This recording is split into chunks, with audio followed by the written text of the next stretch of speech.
जिम्मेवारियां ज़्यादा बढ़ जाती है। जब आप किसी से उम्मीद कर लेते हो तो जिम्मेवारियां भी बढ़ जाती है। मुझे पता है मेरी जिम्मेवारियां बहुत ज़्यादा हैं, तभी तो मुझे आज भी मेहनत करनी पड़ती है, आज भी 2-2, 3-3, 4-4 पढ़ाना पड़ता है, क्योंकि मेरी जिम्मेवारियां ज़्यादा है। कोचिंग में मैं 6 बजे आता था, 6 बजे तक पढ़ाता था, 12 महीने में 1 या 2 छुट्टी नहीं लेता था, बर्थडे के दिन भी घर नहीं आता था मैं। जो मेरे पास पढ़े हुए उन सबको पता है, घर वाले सब नाराज़ रहते थे, एक शादी में नहीं आया था, परिवार में थी, सब नाराज़ हो गए थे, बोले ऐसे क्या पढ़ाता है अभी तू। लेकिन वो जिम्मेवारियां ज़्यादा बन जाती है जब आप, क्योंकि आया हुआ बच्चा ये कहता है मैं तो थारा कारण एडमिशन लियो, अब क्या करें, तो जिम्मेवारियां कई बार ज़्यादा बढ़ जाती है। अरे जब मैं कर रहा हूँ, एक बात बताओ, मैं क्यों कर रहा हूँ? मैं अगर आज न भी पढ़ूं तो मेरा काम चल जाए, मुझे पता है आराम से बढ़िया तरीके से कट जाए, आराम से मैं भी नींद ले सकता हूं गर्मियों में। और जब मैं मेहनत कर रहा हूं आपके लिए, तो क्या आप अपने लिए नहीं कर सकते क्या? मैं तो आपके लिए कर रहा हूं। आज भी मैं 2 से 3 घंटे पढ़ता हूं। इस लॉकडाउन में भी मुझे नहीं याद कि किसी दिन मैंने पढ़ाई न की हो, आज भी पढ़ता हूं। क्यों? क्योंकि अगर मार्केट में टिकना है तो आपको पढ़ना ही पड़ेगा। पढ़ाई के अलावा आपको चाहे कोई कितना ही बदनाम कर ले, भले आपके बारे में कोई कुछ भी बोल दे, इस चीज़ से कोई फर्क नहीं पड़ता। मुझे कभी नहीं पड़ा, आपको भी मिले होंगे मेरे बारे में बोलने वाले, लेकिन मेरे पास पढ़ा हुआ स्टूडेंट क्यों नहीं बोलता? क्योंकि इसलिए नहीं बोलता कि उसे पता होता है कि ये मेहनत करता है यार, पढ़ता है, इतना मैटर निकाल के लाए, इसका मतलब मेहनत करता है, मुंह धो के नहीं आता हूँ मैं उठ के। जो मैं इतनी मेहनत कर रहा हूँ आज भी, जब मुझे ज़रूरत भी नहीं है, और फिर भी मैं आपके लिए 2-3 घंटे पढ़ रहा हूँ, तो क्या आप नहीं पढ़ सकते क्या? क्या 3 घंटे भी नहीं पढ़ सकते क्या? अब देख लो, इंडियन ज्योग्राफी, इंडियन हिस्ट्री भी पढ़ा रहा हूँ ऐप में, जबकि मुझे जरूरत ही नहीं है। मैं इंडियन हिस्ट्री का दूसरा टीचर लेके काम चला सकता हूँ, क्योंकि मैं तो राजस्थान करवाते लो, फिर भी करता हूँ।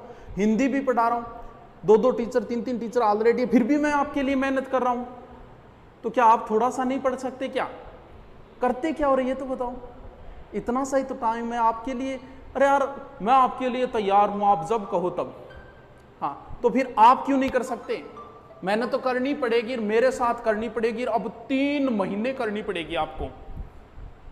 जिंदगी तजुर्बों से वैसे भरी पड़ी है, इश्क में दान करना पड़ता है, जा को हकलान करना पड़ता है, ये तजुर्बा मुफ्त में नहीं मिलता, पहले नुकसान करना पड़ता है। नुकसान हमने भी बहुत सहन किए, ऐसे ऐसे किए कि आपको बता दूं ना, जिंदगी में पता नहीं कितनी बार जीरो से शुरुआत करनी पड़ी है। सब कुछ था फिर भी जीरो से शुरुआत करनी पड़ी। ये नाम चेंज हुआ, इसके पीछे भी बहुत बड़ी कहानी है। 15-20 दिन रात लगी थी, और दोबारा किताब को पूर्णतः नहीं लिखना, वापस जीरो से। ऐसी शुरुआतें मैंने कई बार की। कोचिंग को ऊंचाई पे ले गया, ले जाते हैं अहंकार आता है, हमारी वजह से चल रही है, फिर परेशान करते हैं, फिर कोचिंग छोड़ के दूसरी में जाके फिर जीरो से शुरुआत करके ऊपर ले जानी पड़ती है। इतनी मेहनत जो मैं जिंदगी में कई बार जीरो से शुरुआत कर चुका हूं, तो अगर आप एक बार असफल होके फिर दोबारा जीरो से नहीं कर सकते क्या? लेकिन मुझे पता है टिकोगे कैसे? किताबों से प्रेम करोगे तभी। किताबों को मत छोड़ो कभी, भले ही जिंदगी में कुछ भी करते हो। ये जलन वलन क्यों करते हो? क्या जरूरत पड़ गई? मैं किसी के वीडियो नहीं देखता, कई बार एजुकेशन कोई टॉपिक नहीं समझ में आता, बस इतने। आज ऑनलाइन में बहुत बड़े प्लेटफार्म आ रहे हैं, आगे भी आते रहेंगे, पीछे भी थे, मैं उनका कभी कोई वीडियो नहीं देखता, क्योंकि इससे जलन पैदा होती है। क्या वहाँ तो ऐसे काम करूँ ही क्यों? जब जलन पैदा हो तो ऐसा काम करूँ ही क्यों मैं? आप भी फेसबुक क्यों चलाते हो? फेसबुक क्यों देखते हो? आप अधिकतर तो इसलिए देखते हैं कि दुश्मन क्या काम कर रहा है। अरे क्या करोगे? दुश्मनों पे ध्यान देते रहोगे क्या?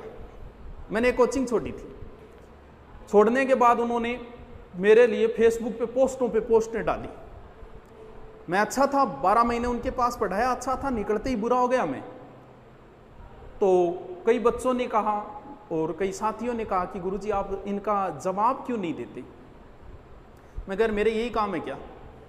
मुझे तो आगे जाना है, इनको तो यहीं रहना है, इनको तो गर्त में जाना है, थोड़े दिनों बाद देख लेना नतीजा। मैं इनको जवाब देके मेरा दिमाग क्यों खराब करूं? मुझे तो आगे जाना है भैया, पढ़ाई करूं ना। पहले मैं इनको फेसबुक पे जवाब दूंगा, फिर मैं पढ़ूंगा नीचे क्या कमेंट आए। मैं पूरा दिन क्यों खराब करूं इनके लिए? मुझे आगे जाना है।